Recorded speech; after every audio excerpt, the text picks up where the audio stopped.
Merci d'avoir choisi la radio Télé Ngoma ya Kivu pour vous informer. Mesdames et messieurs, bienvenue dans cette édition du journal.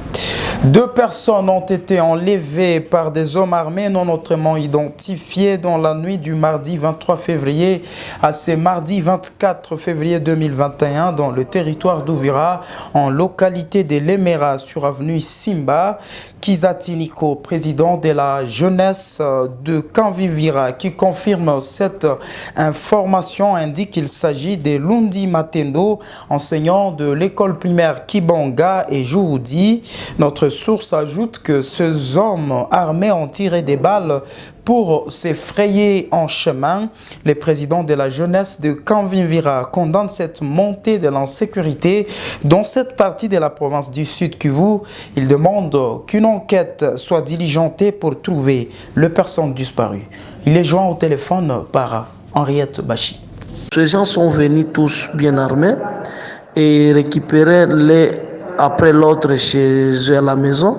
Et lorsque ils sont partis, ils ont brûlé des maisonnettes de la position de la FARDC qui était dans la dite localité Maungouboué.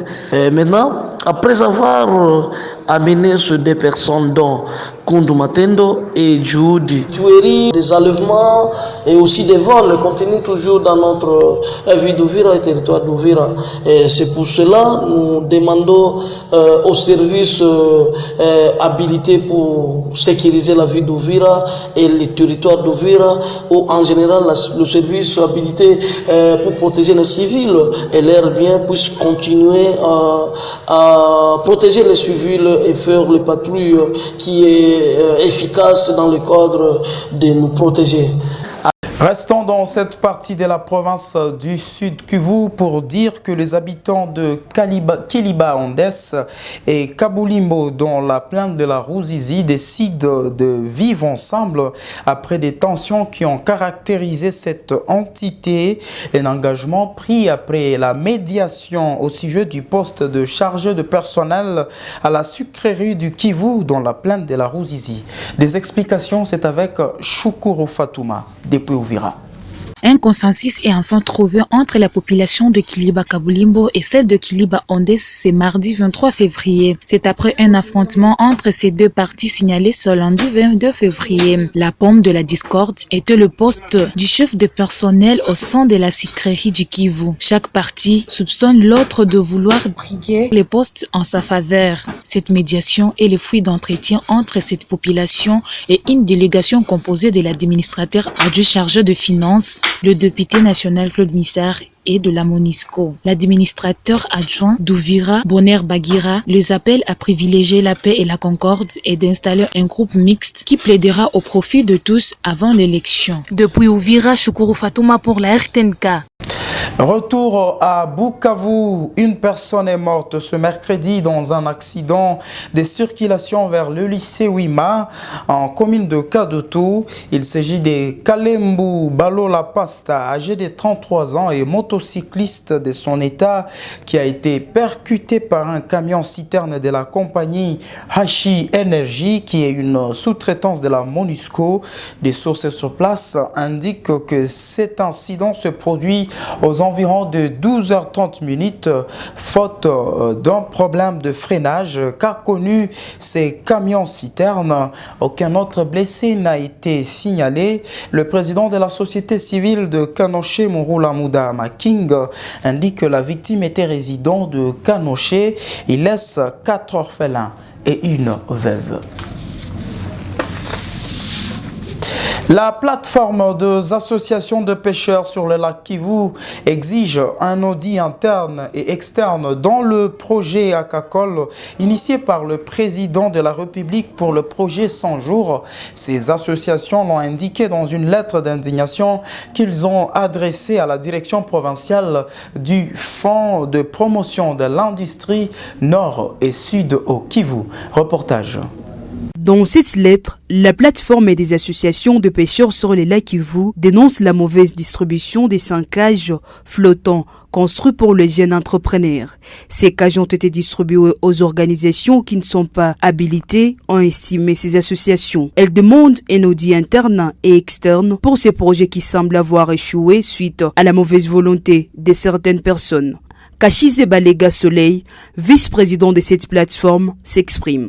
Nous avions souscrit, nous avions été retenus à la première phase, mais au finish, il crée encore des groupuscules de jeunes qui amènent son oncle et sa tante et il se redistribue ces cages au détriment des vrais bénéficiaires que les pêcheurs du lac Kivu. Nous demandons qu'il y ait audit, tant interne qu'externe, pour savoir où est parti ces fonds. Nous avons aussi dénoncé le fait que si les 50 cages qui ont été distribuées auparavant, seules 16 cages ont été alimentées en poisson et les autres cages sont restées vides. Nous allons aller jusqu'au bout, jusqu'à ce que ces projets soient exécutés convenablement, puisqu'ils disent que c'est un projet pilote et qu'un projet pilote peut réussir ou échouer. Et nous n'allons pas leur donner cette chance de dire que ce projet pilote a échoué au moment où ils ont empoché l'argent. Contacté à ce sujet, le bureau de FPI Sud Kivu indique que des investigations sont en cours pour faire la lumière sur cette question. Pour rappel, le projet aquacole sur le lac Kivu est l'un des projets des 100 jours du chef de l'État. Les habitants du quartier Ndendere sont appelés à adhérer dans les services chargés d'évacuer le déchet pour contribuer à l'assainissement de leur entité. Un appel du chef de quartier Ndendere, Albert Migabo, lancé dans une interview exclusive à la RTNK. Albert Migabo indique que la population doit accompagner les services d'assainissement de la mairie dans l'évacuation des déchets pour vivre dans un environnement. Pour Albert Migabo, la population doit accompagner les services d'assainissement de la mairie chargés d'évacuer les déchets pour vivre dans un environnement sain. Le chef du quartier Ndendere interdit ses administrés de jeter le déchet dans le caniveau car cela peut provoquer les débordements des eaux de pluie. Nous avons compris ensemble que, franchement, les comportements scabreux de la population ne nous rassurent pas l'accompagnement de cette population pour lutter contre l'insalubrité dans notre ville. Et pourtant, nous avons toujours travaillé la main dans la main ces derniers temps pour que nous puissions rendre notre ville propre. Avec, ce que nous appelons principe, j'ai mon quartier, je les rends propres.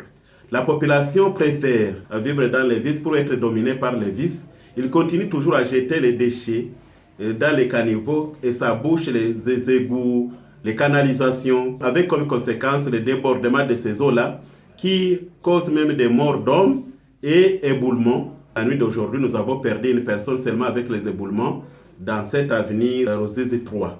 Pourquoi? Parce qu'il y a eu encore, après cette pluie-là, il y a eu débordement des eaux et ça cassait encore les collines. Plusieurs personnes pensent que le ménage devrait s'approprier ces associations d'évacuation des déchets afin que le dégât cesse d'être enregistré lorsqu'il pleut.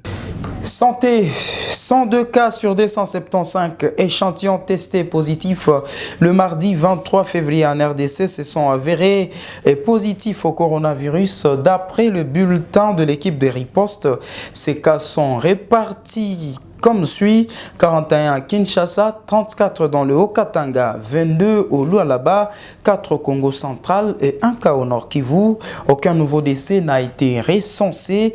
Par ailleurs, 357 nouvelles personnes ont été déclarées guéries dans le centre des traitements Covid-19 et parmi les personnes suivies à domicile dans la capitale, Kinshasa.